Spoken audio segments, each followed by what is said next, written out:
From the moment the package arrived, it was clear that UGOOS hasn't lost its touch for presentation.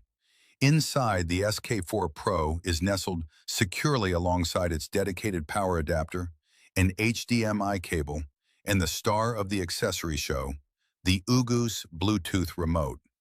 The inclusion of this specific remote as a standard accessory is a major win.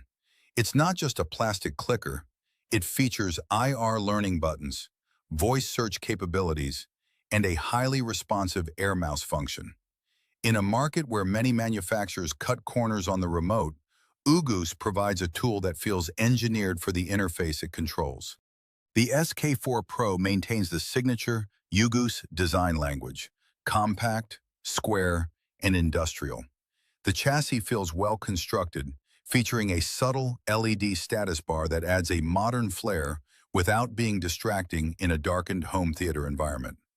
On the side, the connectivity suite is robust, including a USB-C power port and a dedicated USB port for external storage or peripherals. The physical reset button is a welcome inclusion for power users. It is a device that looks perfectly at home in a premium entertainment setup, while remaining compact enough to disappear discreetly behind a clean, minimalist, wall-mounted installation. The UGOOS SK4 Pro is far more than a conventional Android TV box, positioning itself as a highly refined multimedia platform that successfully bridges the gap between a basic streaming device and a full-scale home theater PC.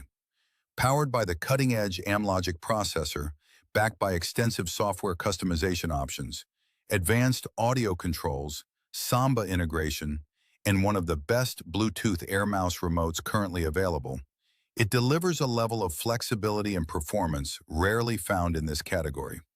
SK4 Pro feels thoroughly future-ready, remarkably stable under demanding workloads, and exceptionally well-suited to enthusiasts who want maximum control over their entertainment ecosystem, making it one of the strongest and most complete Android media platforms currently on the market.